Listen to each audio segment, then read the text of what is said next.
ஓம் ஸ்ரீ மகா பெரிவாச்சரணம் பெரிவா கடாட்சம் பரிபூர்ணம் ஜெய ஜெய சங்கர ஹரஹர சங்கர. பெரியவாளை கேட்டுக்கிட்டே இருக்க தோணுது நிகழ்ச்சிக்கு எல்லோரையும் வரவேற்கிறேன். இன்றைக்கி நம்ம பார்க்க போகிறது பெரியவாளை பற்றின ஒரு சுவாரஸ்யமான தகவல் தான். பெரியவாளும் ஆங்கில புலமையும். தஞ்சாவூர் சந்தானராமன் அப்படிங்கிறவர் பெரியவாளோட பரமபக்தர். அவரோட அனுபவத்தை தான் இப்போ பார்க்க போகிறோம். தன்னோட சின்ன வயசில் இவர் தஞ்சாவூர் மேல வீதியில் மேனாவில் ஸ்ரீபெரியவா போன போது தான் அவிழ்ந்த குடுமியோட பின்னாடியே ஓடி போய் பார்த்துருக்கார். அதுக்கப்புறம் 1942 திரும்பவும் ஸ்ரீபெரியவா தஞ்சாவூர் விஜயம் பண்ண போது இவர் தாய்மாமன் ஸ்ரீ சந்திரசேகர சர்மாவுடன் தரிசிக்க போயிருக்கார்.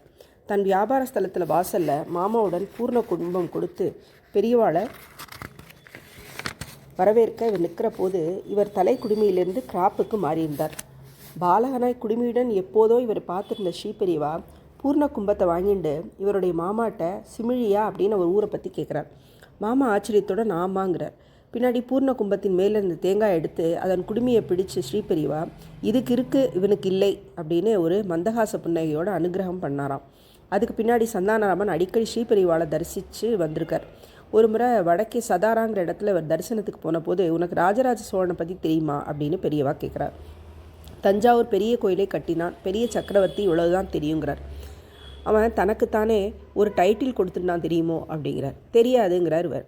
தன் பேருக்கு பின்னாடி சிவபாதசேகரன் அப்படிங்கிற டைட்டில் போட்டுனான். பரமேஸ்வரனுக்கு சந்திரசேகரன்னு ஒரு பேர் உண்டு. அவர் தலையில் சந்திரனை வச்சிருக்கார். சந்திரனை காப்பாற்றுவதற்காக அப்படி வச்சிருக்கார்.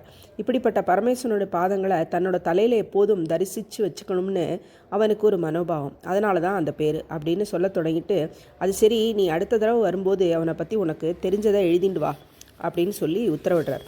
பிறகு காஞ்சிபுரத்துக்கு ஸ்ரீபெரியவா வந்துடுறார். சந்தானராமன் கையில் நோட்டோட தரிசிக்க வரார். அதுக்கப்புறம் என்ன கையில் கொண்டு வந்திருக்க அப்படின்னு கேட்குறா தெரியாத மாதிரி. போன தடவை தரிசனம் பண்ண வந்தபோது ஸ்ரீபெரியவா கிட்டேருந்து ராஜராஜ சோழனை பற்றி சேகரிச்சுன்னு வர சொல்லி உத்தரவாச்சு, அதான் எழுதின்னு வந்திருக்கேங்கிறா. எங்கிட்ட கொடு அப்படின்னு பெரியவா வாங்கி பார்க்குறார். நீ தான் எழுதினியா அப்படின்னு பெரியவா கேட்குறான். பெரியவா உத்தரவான பிறகு ஒரு மதராஸ் யூனிவர்சிட்டி லைப்ரரியிலேருந்து சோழ மன்னர்கள் பற்றின புத்தகங்களை பார்த்து எழுதினேன். நீலகண்ட சாஸ்திரி எழுதின புத்தகத்துலேயும் நிறைய சமாச்சாரம் இருக்குது அப்படின்னு அதை தான் எழுதின்னு இருக்கேன்னு சொல்கிறார். அட்டவணை போட்டிருக்கியா, அதை படிங்கிறார். சோழர்கள் நாட்களின் சாஸ்திரம், வேதாந்தம், வேத பாஷ்யம், நாட்டு நிர்வாகம், கோயில் நிர்வாகம்னு அட்டவணைப்படி ஸ்ரீபெரியவா படிக்க சொன்னது அவர் படிச்சுட்டே வரார். ஒரு இடத்துல தி அஃபேர்ஸ் ஆஃப் த டெம்பிள் அப்படின்னு இருந்தது. இதை அவர் படித்த போது நிறுத்து அப்படிங்கிறா பெரியவா. பிறகு மறுபடி படி அப்படிங்கிறார். திரும்பவும் அதை படித்த போது சரியில்லை அப்படிங்கிறார். இதை பார்த்துட்டு இருந்த பக்தர்களில் ஒருத்தர் இந்த கோயில் சம்மந்தப்பட்ட நடவடிக்கைகள்னு தமிழில் சொல்கிற மாதிரி சொல்கிறார். இருந்தாலும் ஸ்ரீபெரியவா அதுக்காக கேட்கலன்னு புரியுறது. தி அஃபேர்ஸ் ஆஃப் த டெம்பிள் அப்படின்னு ஸ்ரீபெரியவா தானே அந்த அஃபேர் என்பதை நிறுத்தி உச்சரித்து காட்டிய போது தான் இவருக்கு ஸ்ரீபெரியவா எப்படி ஒரு சிறு பிழையையும் உன்னிப்பாக கவனித்து சொல்கிறாருன்னு புரிஞ்சுது. பலரும் திரும்ப யோசிக்கிறா. இவரும் ஊருக்கு போயிட்டு நிறைய ஆங்கில பேராசிரியர்கள்னா அஃபேர் என்பதற்கான உச்சரிப்பை இவர் கேட்டு உறுதி பண்ணிட்டு ஸ்ரீபெரியவா ஆங்கில புலமை பற்றி இவருக்கு மலைப்பு ஏற்படுறது.